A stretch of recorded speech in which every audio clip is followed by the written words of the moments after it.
Hello, I am Lee McBride.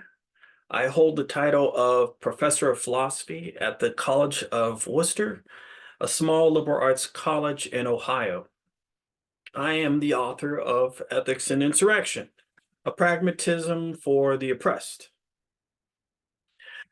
And that book was published by Bloomsbury in 2021. I wanted to thank some folks first. I wanted to thank Oxford Public Philosophy, OPP, especially Alice Hank Wyndham and Zed Knott for conceiving and creating this thought-provoking and visually stimulating online course based on my book, Ethics and Insurrection. I also must give 1,000 thanks to Shay Welch, James Murray, Jacoby Carter, Greg Moses, Lacey Davidson, Alberto Irquides, and Leonard Harris. Each read my material and engaged it critically. I am thoroughly honored. So the first thing I wanted to do was try to recall what I was thinking in hindsight. And this is an extremely difficult task. It's really hard to imagine and get straight exactly what I was thinking when I started the project. I'm sure that I'm misremembering some things. I'm sure that I'm creatively retelling others, but I'm going to offer some idea of what I think I was up to. I know that I was in the possession, I had a handful of papers that I thought hung together. I wanted to publish them as a book. I know that I wanted to explain or to help explain Leonard Harris's philosophy born of struggle and the insurrectionist ethics that comes along with it. I believe that I wrote from an honest and personal place. I wanted to reveal where my ideas come from. I wanted to give voice to the philosophical questions that I worry about. And I wanted to proffer an efficacious ethical position that takes Harris's insurrectionist philosophy seriously. So I wanted something that actually would help folks in the world, that actually would engage and help people. Lastly, I wanted to point out that we are often ensnared in a dominant epistemological system or an episteme that limits or circumscribes what we see as viable options. In everyday experience, we are often driven into dilemmas. And these dilemmas we fail to recognize as false dichotomies. So the idea is that we need an insurrectionist ethics to break from this episteme and the norms that it maintains.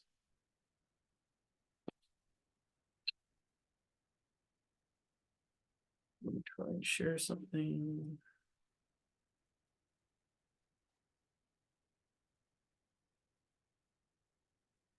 So one of the first ideas I had, I wanted to call the book Bold Comportment. I like the idea of boldness. I like the rebelliousness of it. I like this strange word, comportment. Um, Comportment for me carries more than just ideological and feelings sorts of things, more than ideation. It involves corporeality, your body, how you how you hold yourself, how you maintain yourself, your demeanor, how far forward or back are your shoulders, how upright do you stand, that sort of thing. Comportment. So we are often trapped into valuations and norms that tacitly circumscribe our thoughts, our behaviors, our demeanor in ways that the ways that we hold or present ourselves, our comportment again.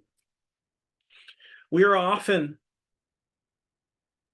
pushed, compelled into stark dichotomies, to ways of thinking, logics that offer us two options, a dilemma.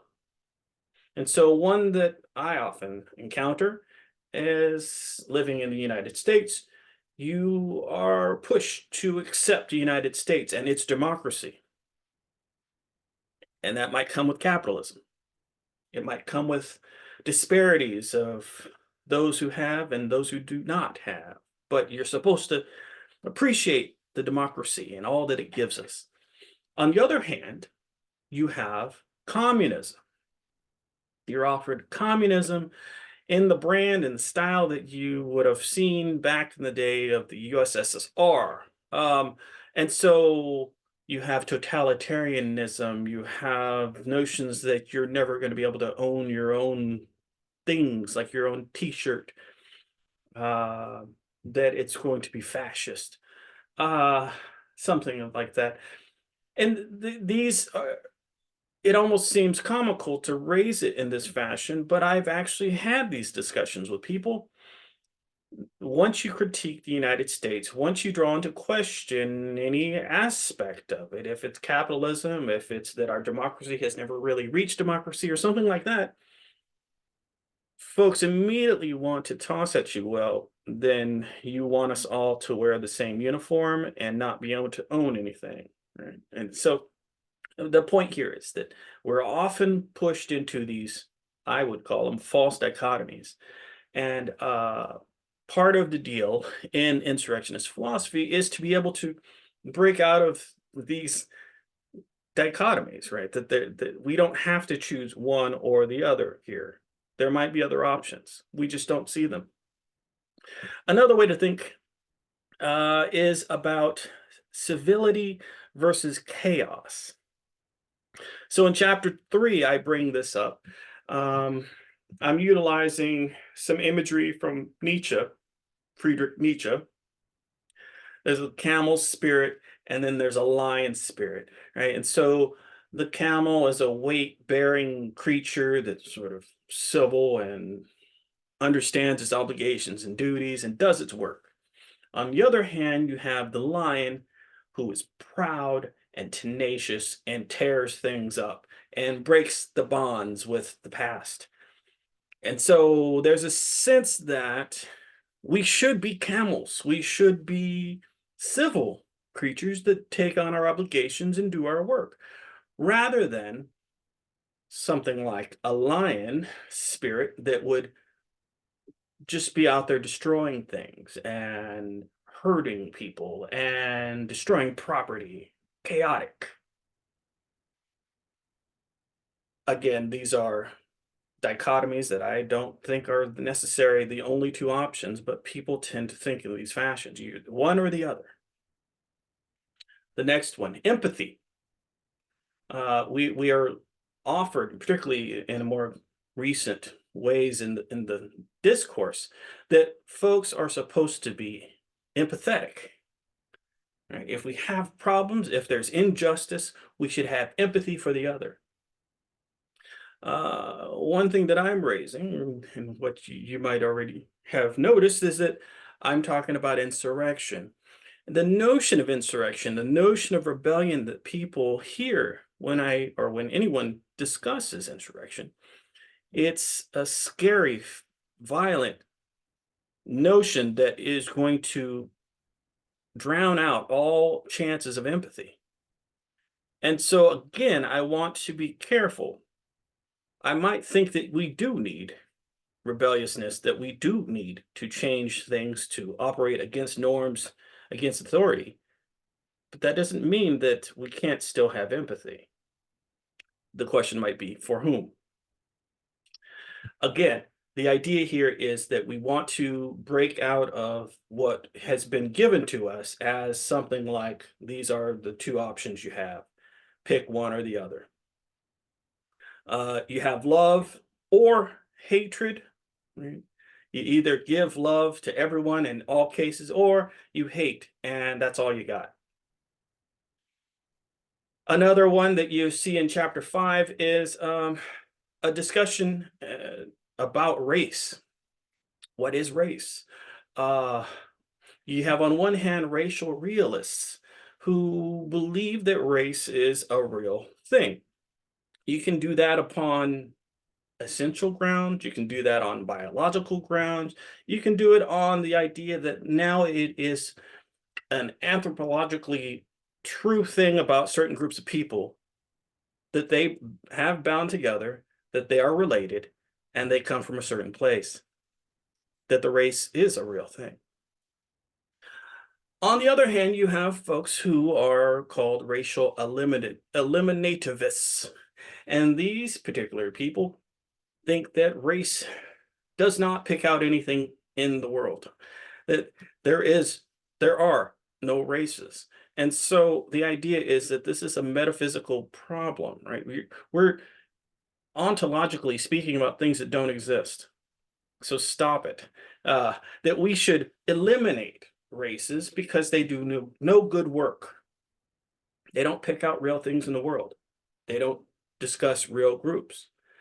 Again, it's important to emphasize here that between these two, you have either see it and accept it and they are necessary, or they don't exist, they're not real, and we should completely eliminate races. In chapter 5, I discussed this, and I hope give you a better way to maneuver through this and to see that we are going to have complex and nuanced conceptions of race and racism, to both of them, race and racism. And the last one here on this little thing on the screen, this diagram, I get this notion from Toni Morrison, the notion of there's a shaper, and that's contrasted with the dragon. And these are two metaphorical images. The shaper is a silver-tongued poet who sings and creates beauty with words, can tell stories that uplifts people, gives them their lives purpose, that gives their suffering meaning, that tells them what they ought to be doing. The kicker is that it's all made up. And in the depiction, it's created in that fashion. We all know it's not really true, but we like the stories and we follow along. That's the shaper. On the other hand, you have the dragon, and the dragon is depicted as the cynical creature that just sits on a pile of gold. Doesn't care about humanity, doesn't care about anyone else. The world is going to be nasty and brutish, and try and pile the gold as high as you possibly can. That's it. Skeptical and cynical. So the idea is that in our modern world, we are left with picking between the shaper and the dragon. That's some stark business there. Again, and Toni Morrison is helpful here. There's probably different ways we can go about this. Those aren't the only two options. And so we have to, I think in different creative and bold ways to get outside of these dichotomous ways of thinking. So here, we are readily pushed into these dilemmas, prodded to choose a side, but these stark dichotomies are limited and limiting. So in this book, I'm trying to highlight the set of intervening background assumptions, the episteme, that all too often affects our relevant options, how we think, what we allow ourselves to accept, and what we mark as beyond the bounds of acceptable behavior.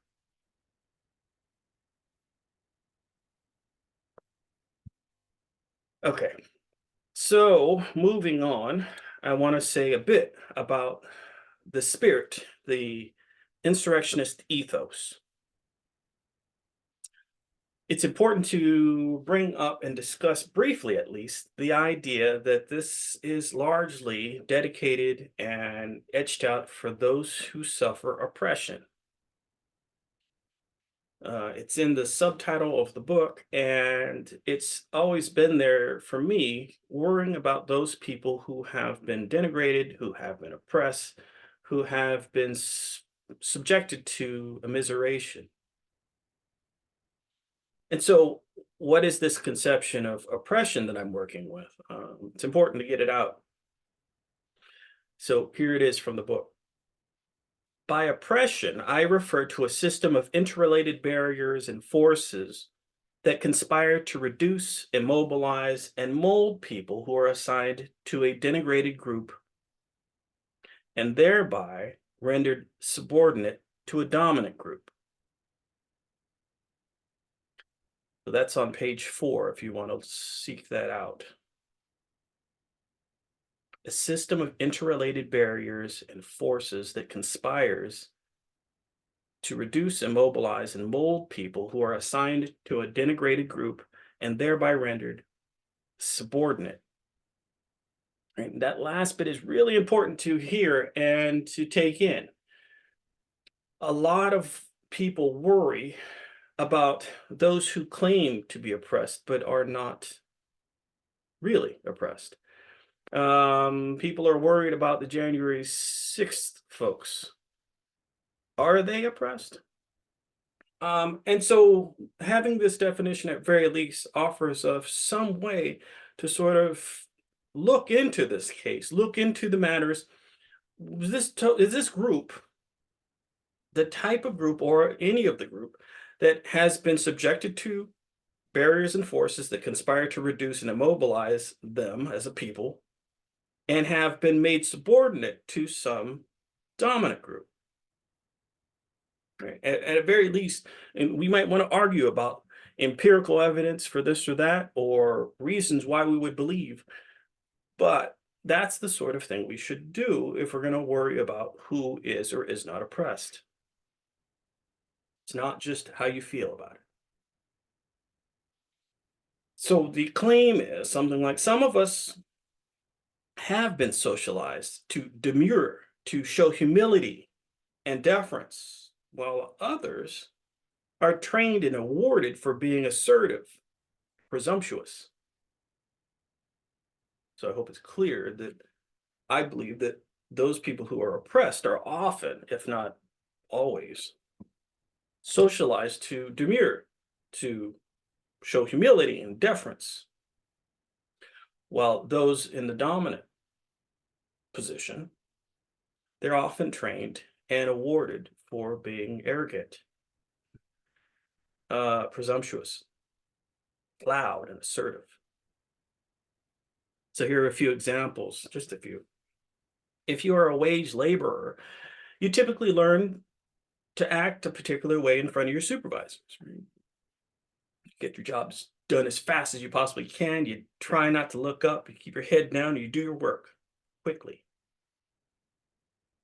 If you're phenotypically Black and stopped by the police, most of us have been taught in those cases, at least show respect. Keep your hands on the steering wheel. Move slowly. Try to be as non-threatening as possible.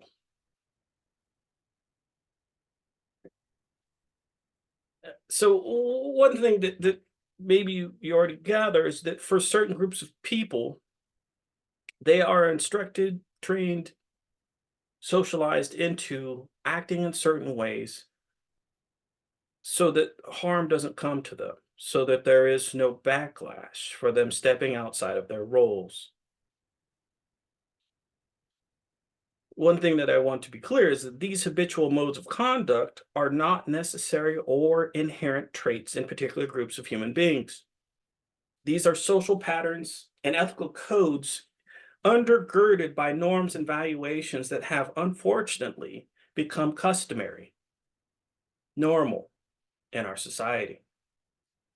In this book, I argue that an insurrectionist ethos is needed to break with the oppressive norms and valuations that pervade the acquisitive or greedy, heteronormative, racially hierarchical Western techno-industrial episteme.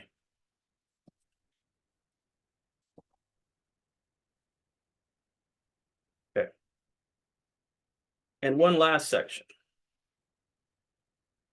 I want to talk a bit about an insurrectionist ethics. So I should start by explaining that I started doing this work back in 2010, I think.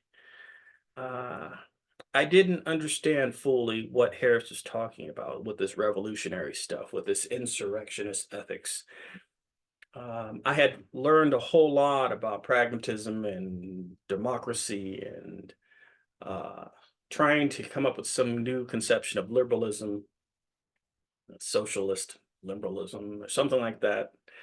Um Harris's philosophy was at least not intuitive at first. So I went off and read a lot of Harris, and I focused in trying to make it as clear as possible. And turns out I didn't find much that I didn't agree with. And so over and over again, and for a while, I had to sit with it and try and make clear what I thought and how and if at all this made sense with some of the other philosophy that I came to the project with. And so if I had leanings, if I had interest in a pragmatic conception of ethics, could I still hold on to something like an insurrectionist ethic, or could I import certain parts of the insurrectionist ethics that would help me and give me some tools that would give me more than just you should listen to those who are oppressing you and try real hard to impress them? That be civil and make pleas and offer the most rational arguments that you can come up with. And then at some point, maybe the oppressors might decide rationally to stop oppressing you. So there were certain aspects of Harris's work that ended up making a whole lot of sense to me. And I think I started to understand the place of Alain Locke's critical pragmatism in Harris's thinking. And so I have come around to, I think, supporting much, if not all, of what Harris is talking about. And I think the insurrectionist ethics, particularly in situations that are deeply ingrained systems of oppression, that you're going to need something like an insurrectionist ethos, certain types of practices that are going to break with norms and authority. So when I read Harris, I came up with four tenets, four main or basic points that I thought, after reading 3 or 4 or 5 different articles about insurrectionist ethics, I thought these were the points. So here they are quickly. If you want to track them out and read them again, look at pages 54 through 59 in the book. So number 1, the insurrectionist ethicist compels critical agents to deconstruct and disavow values and norms that mark stigmatized, racialized groups as subhuman, falling outside of the human family. 2, the second tenet. The insurrectionist ethicist prods us to give approval to conceptions of humanity and personhood that maintain robust notions of reciprocity and fraternity, affording dignity and honor to all human beings. The third tenet. The insurrectionist ethicist understands groups as contingent, porous, and variegated, and thus willing to build coalitions across difference and advocate for the oppressed and the immiserated. And the fourth tenet. The insurrectionist ethicist gives esteem to insurrectionist character traits such as tenacity, audacity, pugnacity, irreverence, anger, and guile. So anyone who has studied virtue theory or studied any lists that we would call virtues probably are noticing that these terms, these ideas aren't usually included in the typical lists of virtues. Uh, and that's probably right. But the idea here is that these types of character traits, these types of action, these sorts of dispositions, these should be added to list, or these should be allowed to be virtuous actions, virtuous dispositions to act. So it's not that you should no longer love or have courage or be benevolent or something like that. The idea is that that shouldn't trump your ability to show tenacity, audacity, pugnacity, irreverence, anger, guile, particularly when you or a group that you have been assigned to are placed within structures of oppression. Okay. So I will note that my interpretation of Harris's insurrectionist ethics has been questioned and challenged. Christy Dodson proposes a fifth tenet that would situate the conditions under which, the epistemic conditions under which infanticide would be morally virtuous. Jacoby Carter, who's featured in lecture 3 of this online course, he offers his own distinct definition of insurrectionist ethics. I think there's 7 or 8 different features for him. If you want to follow up on this, see Christy Dodson's Querying Leonard Harris's Insurrectionist Standards that came out in the Transactions of Charles S. Peirce Society in 2013. And see Jacoby Carter's Death by 1,000 Cuts, which is included in an edited volume titled Insurrectionist Ethics, Radical Perspectives on Social Justice. And that came out just this year, 2023. And it's edited by Jacoby Carter and Daryl Scriven. So if you think about structures of oppression, if you think about the situations people find themselves in where they don't, where their abilities to see what's going on are circumscribed within these epistemological systems.